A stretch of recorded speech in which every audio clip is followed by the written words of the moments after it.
So we are back with our Tuesday night live. These lives are for our students and the members of my YouTube channel. If you are watching the replay and you want to join the community, join the YouTube membership and we will invite you to the WhatsApp group. So how are we all doing? So let us know in the comments, where is your driving test and when is it? Let us know there in the comments. Do we have any? Who do we have there? We have Technostar. Congratulations, bud. You are one of my first posts when we get started here. So first of all, congratulations to a few people here. We had the two ladies today. I didn't get one of the marking sheets, so we had the doctor, we had Katie, we also had Harsh over in Dunleary. Congratulations, bud. And we also had Chima Fahim. So congratulations to the lads. I know there was loads more with Peter and James, and I just didn't have time to put them all on the slide. So congratulations, everyone. So today there's too many people failing their driving test at the yellow box junction. With the yellow box junction, people even know the correct answer. Yours is in King of what's the crack? So there's too many people failing to, even though when they know the correct answer, it's just being more decisive and going with what you know. So I'm going to get straight into the slides here. Let me see. Whoop, I'm going to make that a little bit larger than life. So this is the first two are about the yellow box, and then I'm going to show you the image I use for the box. So trying to understand the logic of the lights. So this is like turning right at the yellow box. See, would it be accurate to say, for example, the red light equals 10 seconds? Would it be correct to say that the green and amber light would, don't mind any complex don't mind any complex calculations like that. That's too much. You don't want to be in the middle of a yellow box computing, well, if this has been red for 10 seconds, that's you're giving yourself too much to think about there in that scenario. So I wouldn't recommend doing anything like that. So here's another question. So I'd really appreciate it if you could explain all the possible scenarios from the yellow box. So same thing. With one car fit and two car fit into the box, especially if you get your quick chance to turn right, but pedestrian. I need more context. What about the pedestrian? So this is the image I use from the book. Now I'm just going to go into the first car and the second car. I did cover this last week, but it's still a bit complicated for people. So you can fit two cars up to the middle. Look what it says in the marking sheet guidelines. It says no fault should be recorded if the applicant decides to stay behind the white line at a traffic light. If they're second in the queue, if you're first, you have to go up to the middle at a green circle light. So if the second car waits behind the line with a car in the middle, that's cool. Also, if the second car goes up behind the car in the middle, that is also okay. If you asked me if the choice of two is okay, I say the second car stays behind the line. And the reason being, especially if it's a small junction, you don't want your back wheel sort of in the pedestrian crossing for the lights, or kind of half in the junction and half out of it. Also, you're at the mercy of the car in front. If they cut out or they're slow getting off the line, or if the cars are breaking, the oncoming cars are breaking the lights, by the time you actually go, you're going to be very late. So if there's one car in the middle, I suggest the second car wait behind the line. But while you're behind the line, you're not just sitting there, you're concentrating. you're planning ahead for the car in the middle of the junction. You're looking past the car, you're saying, so you don't want to be just looking at the back of the car. Look past the car and say, okay, it looks like there's a gap coming. This car should be going. When they start rolling, if the light is still green, then follow them up into the middle.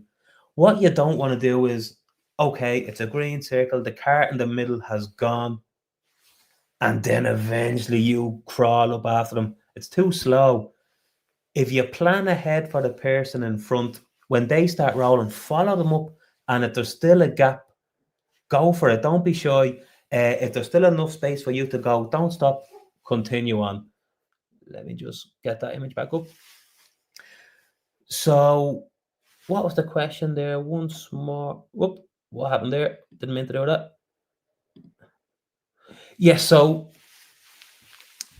when you're in the, so I think there was a few more questions about lights.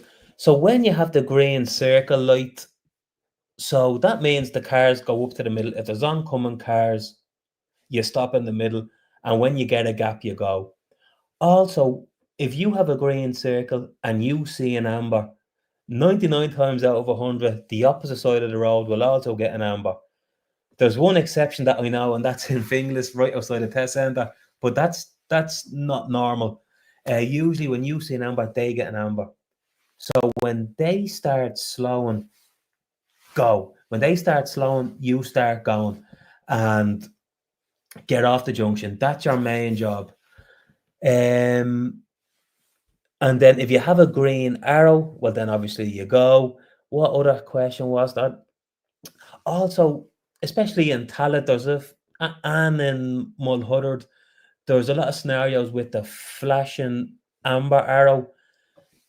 With that, you treat that like a roundabout. If you're turning left and it's a flashing amber arrow, just treat it like a roundabout. Get into position. It will be cars approaching from the right that will be going first. If there's no cars coming from the right, keep it going.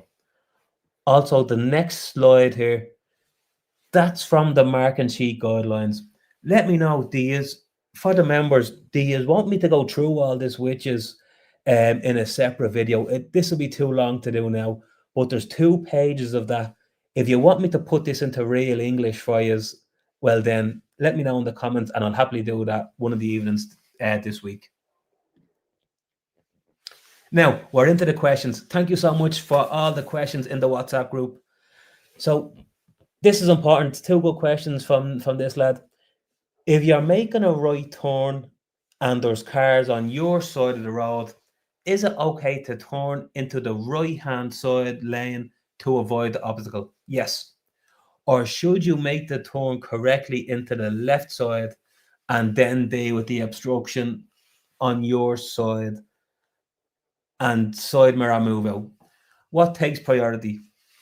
Completing the turn correctly into the left side. And so the first way you explain that is correct. If you do it the second way, I have a video for this. If you watch my turn and right, I will explain the whole reason why you're looking to the right is because you're looking down the road to see what's down there. If I look to the right and I see a parked car and I drive in behind it and then move out, the tester will be thinking, what are you doing? You've seen the car, just drive past it. So the first one you said there, no, the second one is correct. I look to the right, I see the car, I still steer from the same place with the front of my car and like the centre line. I just do more steering and I drive straight past the hazard. Try not to make a turn and get tucked in behind a hazard. I should have had the video up for that. I'm sorry about that. Now, you're way out of your comfort zone over in Finglas, Charmaine. So how do I explain to my students how to turn? First of all, the first image will be a Finglas village, and that's at the super value. So if I was to turn left up the Jamestown Road, I'm not sure what the tester would say. I would just say at the lights we're turning left and go straight up the hill. If I was taking the one on McKee Avenue, I would say turn left at the lights and then take the immediate left. I'm not too sure what a tester would do in that scenario. I don't think they would ever do that, but you never know. But that's what I would say. Hope that makes sense. Now, this is a good question. So we're coming to a mini roundabout.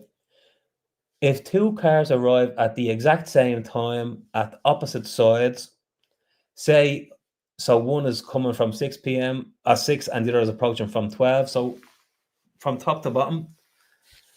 So who has right of way? Technically, we're both on each other's right. That's true.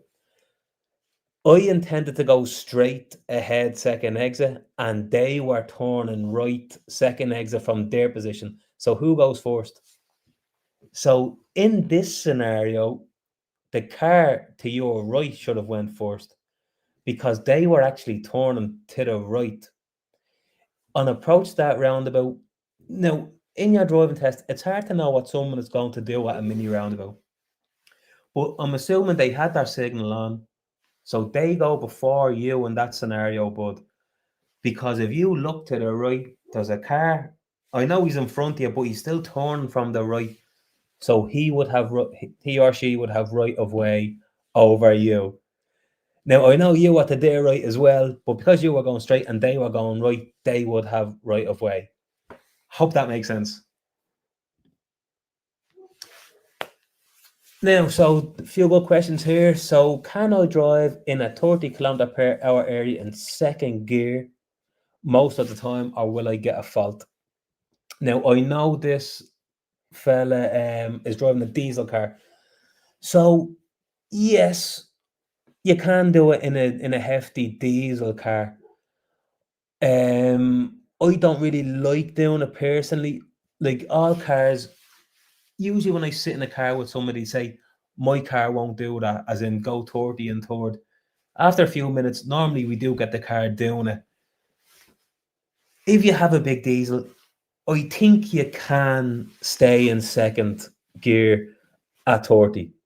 I don't recommend it, but you can, as long as the car's not screaming at you. On the other hand, I was in a Fiat 500 today, and the girl kept it in second in the 30s. And for the girl to get up to 30 in the Fiat 500, she had to go heavy on the accelerator. And now she's either going to get a mark for, and she wasn't hitting 30, so she had to go heavy on the gas, which meant she was going to get a mark for accelerator because the car was screaming at her getting up to 30.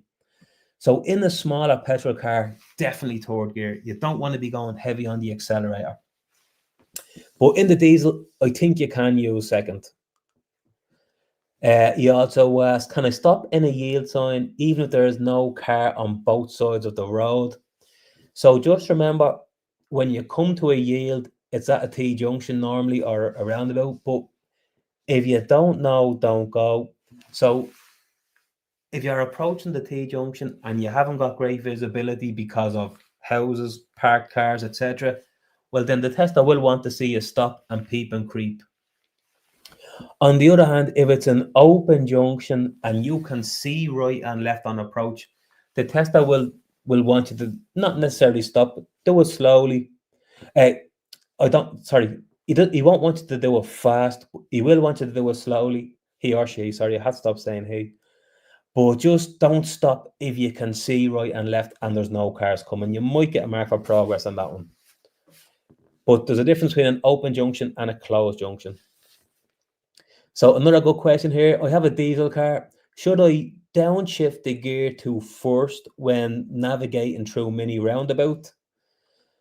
Um, Second gear normal speed stays at 14 to 16. So in the diesel car, again, a lot of the time, I even in a smaller petrol car, I will say do a mini roundabout in first when you're turning right on them. Especially in the diesel, do the minis in first. If you're going straight through, you could do it in second, but just take the speed out of it a good bit and just don't use any gas and just roll around. But especially in a diesel car, when in doubt, don't be shy. Use force gear, especially if there's a lot going on. Now, when turning left into a slip road, sometimes I think you mean into a side road.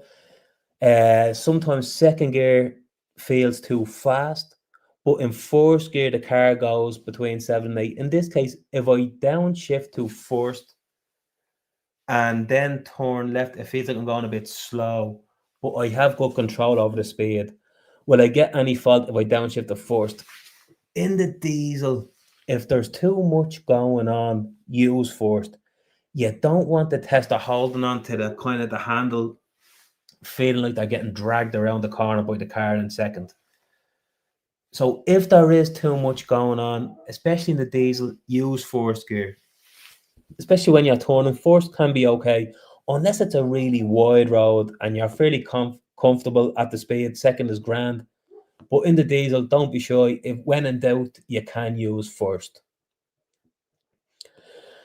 Let's take a breath.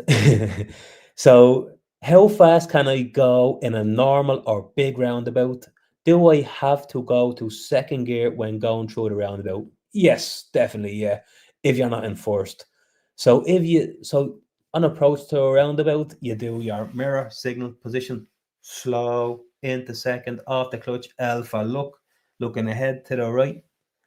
If there's no cars coming from the right, progress in second gear and keep it in second coming around the roundabout. I wouldn't really shift into third as I come around the roundabout. It might be a bit too fast as you come off. And don't be looking at your speed, just whatever speed kind of feels the most, without going slow, without feels the kind of the smoothest.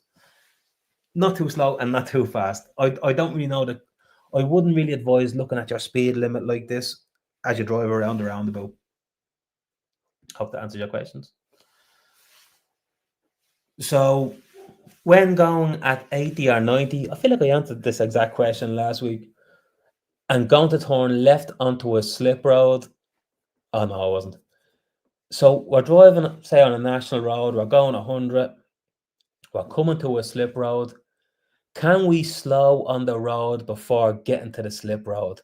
Definitely not. Think about the car behind you. People are, there's, I'm in the car with people and they're going on the brake for no reason. Just remember the steps. It's always mirror, signal, position. When you're in position, then slow. In the case of a slip road, so it depends what type of road you're on. You might see the lines, no, the three lines, 300 meters to the exit, or the two lines. If it's a national road, you should see that. But you don't want to go heavy on the brake on the road until you get into the slip road. Just just follow the steps, do your mirror signal, and then when you get into position into your side road, then you have plenty of time to slow the car down, but not on the main road. So all my years driving, I never tackled this one. How do we deal if there are pedestrians or cyclists on the hard shoulder? So they shouldn't be there, first of all. The hard shoulder's on the motorway or a slip road while we have to change the lane going onto the slip road. So this is probably the most important advice I'm going to give any is whether it's overtaking a pedestrian or a cyclist, whether it is on a hard shoulder or a slip road, or just if you're driving past them on the side of the road. Just drive past them and don't look at them. What I see it every day, people are overtaking whether it's a if you look at the back of the cyclist, your hands are just naturally going to bring you in towards the cyclist. I'm not saying completely ignore the cyclist or the pedestrian or whatever. Keep them in your peripheral vision, but look past them and actually drive straight past them. Don't look at the thing you want to overtake. And it's the same for the guy that asked me about the turning right. If I turn right and there's a car parked on the left, don't look at the back of the car you want to drive past. Look past the car, and then your hands will follow your eyes and you will drive straight past it. So don't look at the thing you want to overtake. That's the best advice I can give anybody.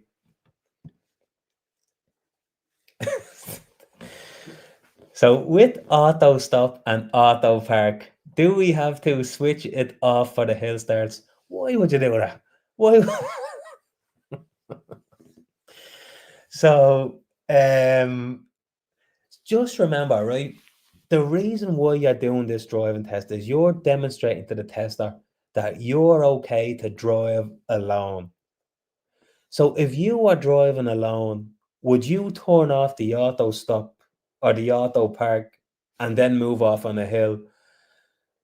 You would. So they're not trying to trick you. If your car has all these gadgets, use them to your advantage.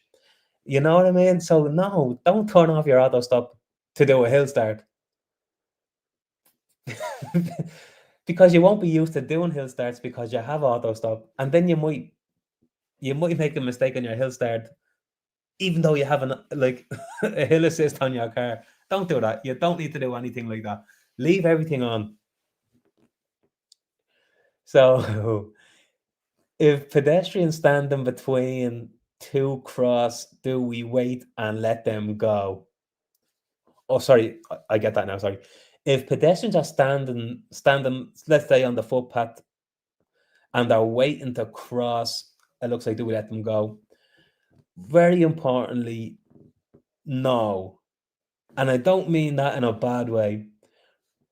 If the pedestrians are doing the rules of the road and waiting to cross the road, that's what they're supposed to do. Like it's different if they step out in front of you. Then it's like anticipation. I think they're going to do it off the gas, and when they do it on the brake and stop. But until then, don't go heavy on the brake for someone on the footpath, because that's the opposite of the rules of the road, and that's that's a problem a lot of people are having. They're just doing the opposite of the rules of the road. If they step out in front of you, by all means, stop. If they stay on the footpath and do the correct thing and do the rules of the road, you have right of way, drive past them. So I had a situation the other day, parked car on one side of the road, oncoming traffic came but could only see them. I could only see them as there was a bend and the parked car was blocking the view. Do we reverse or how do we handle this? So let me just put this in my English. So you are driving down the road, there was a car parked on your side, there was a car coming, and it was on a bend. If you reverse, that situation is not going to get any better because now you're just further behind the bend. So in that scenario, yeah, it's not ideal. It looks like there's no cars coming. When the car passes, it looks like there's no car coming. You're going to have to move out and overtake the parked car safely. There's no other option there with that one. Do you know what I mean? Like, what's the alternative? Turn around and find a different route because there's a car parked on the left.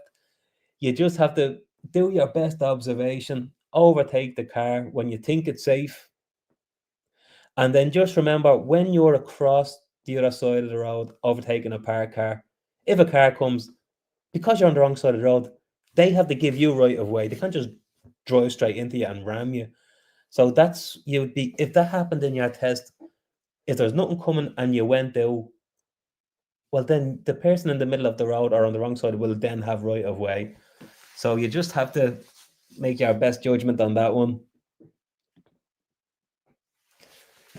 So in your driving test, once you have your instruction from your tester, do we mirror, signal, position, observe? We're missing something very important here. But if there's an entrance either left or right, do we have to make sure we wait after the entrance? Or if you does the you have to remember I'm reading these live. You have to put them in a bit better English. Um so first of all, when you get the direction, it's mirror, signal, position, slow into second off the clutch, or if you're in the automatic, slow down with the brake, and then alpha look, depending on what you're doing. So if there's a side road, like the tester's not going to say take the third right down there. They will usually tell you take the next right or we're going to turn right. Whatever English they use, I'm not 100% sure. But if there's like like entrance into like someone's garden, don't worry about them. Mirror signal, like otherwise you'll never stick your signal on. It's different if it's an entrance into, say, I don't know, like, say, like an industrial estate or something. Well, then maybe you would wait and get past the entrance to a large industrial estate or maybe a large car park or something. But I wouldn't be overthinking that too much. If it's a road, well then I don't know if they'd say take the second right, but you don't want to signal too early if it is and there's a turn in front of you. I'm not really sure. But also, you asked, does the examiner, let me just make that a different size so I can't read that. Ah, there we go. Does the examiner give us directions when they know there is no entrance before the turn? When I do the test route videos, I like to wait until the turn is literally there and I say I'm turning right and then I do the steps. But there has been other times where I've done videos with other instructors and they're giving me the direction, like, and it's a kilometer down the road and I'm driving past car parks and all. I don't think the test is going to do it like that. I'd imagine they do it the way I do it. I'm not 100% sure. But I don't, maybe they could give, I don't really know because I'm not a tester, I don't know if the rule book they go by. I'd assume they will, there's the turn and they give you the direction and then you apply your steps. I hope that makes sense with what I'm saying there. Now, where's my slides? What do we think? Are we getting a bit more smooth with this software or what? Am I getting better? So, if turning from a stop, example, coming out of a T junction, is it okay to take the turn in first gear? Definitely, because you're stopping. So you can concentrate on the correct steering. Then progress in the second as soon as you're back on the straight. So yeah, 100%. If you come to a stop, it's a 999 times out of 1,000, it's going to be at a T junction. There is the odd scenario where there's a stop line on a straight road. Very unusual to see, but it's not impossible. So when you come to a stop, stop the car into first, then look right and left. And then you can drive forward in first. Depends how good you like, depends how wide the road is, and if you're able to steer and then change gear, you can do the turn in first, straighten up, and then progress into second. Or you can get the car rolling into second, then make your turn, or you can actually drive forward, turn, and then go into second as you're turning. All is correct in that scenario. But when you stop, make sure you bring it back to first. When oncoming traffic is coming and there is parked cars on the left or any other hazard, do we have to stop or do we indicate right or left, or is it okay if you didn't indicate? So a lot of the times you will see that in a lot of the test route videos that I do, I don't really signal around the parked cars. The only time I would signal around the parked car is if I was crossing, the broken white lines, or another time. First of all, the reason why you signal is to let other road users know what you're doing. So if there's a car behind you, you might mirror signal move out, or if you're crossing the white line, or if there's oncoming. Sorry, I'm going off. Also, in the theory test, you might remember this question.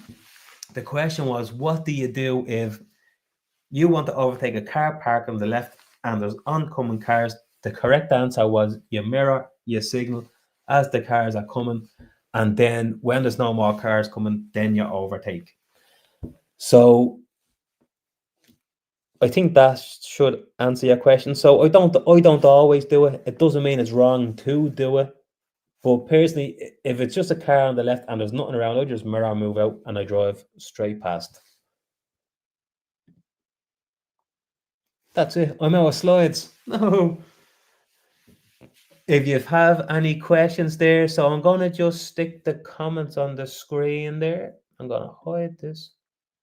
Now, let me just show comments on stage. I wonder if, what do we have here? Mine is in Tala.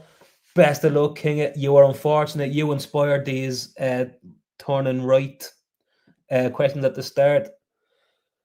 That was your question. Lovely stuff, Kevin. Well done, bud. What's the crack? Ria's can? I want a pre-test with you and Rahini. You're too late because I only do Tala now, bud.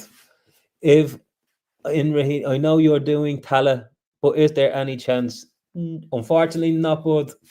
It's too far. I was only working Tala for Rahini for a full year there until 3 weeks ago. So you just missed the boat, unfortunately. It's too far from me, bud. I can't leave my dog that long. So how you doing, bud?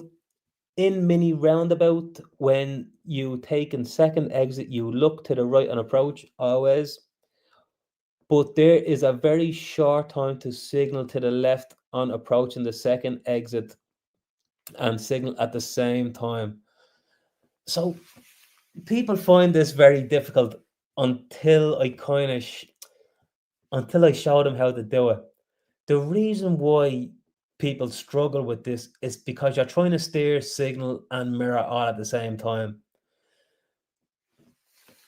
The most important thing when you do a mini roundabout is the steering. What I always say is there's no point doing a lovely mirror signal and crashing into the footpath in front of you. So I'm going straight through the mini roundabout. I do my mirror, no signal, position, look to the right. Just look where you're going, especially in Raheny. They're easy in Raheny because you have the big arrow. Drive onto the arrow, steer right around the footpath. As I'm coming around the footpath, I will just left mirror, left signal, and then straighten the wheel. Just do one thing at a time. Once you do it a few times like that, it's easy. Hope that makes sense. Now, what do we have here? How you doing, Aliyah? I remember yourself coming through the WhatsApp. Yes, that's correct. You're in Finglas. So you were going through Finglas. There's a path for crossing with a person with his dog waiting to cross. I let him go by stopping beforehand. I got beat at. Am I wrong? Yes. The pedestrian is doing the rules of the road by waiting on a gap. There's two. If you just go heavy on the brake for a man standing on the footpath, someone is going to crash into the back of you because you know yourself, everyone is on their phone, everyone is distracted when they're driving. In that scenario, you have the rule, you have right of way. It's different if the man walks out in front of you with his dog, then you have to stop because we don't want to hit the man on his dog. But if he's waiting on the footpath, you have right of way. You go first every time. Do you know what I mean? So just it's trying to not do the opposite of the rules of the road. And I cover that in loads of the videos. It's just when you have right of way, try to take it. How you doing, sir? Thank you very much. You're welcome. Thank you for joining us. Do we have any more questions? Any more questions? Be fast. Even just say yes and then type it because usually I say goodbye and then all the questions start coming in. So if you have something, just say yes or why or something. If not, then we'll wrap this up.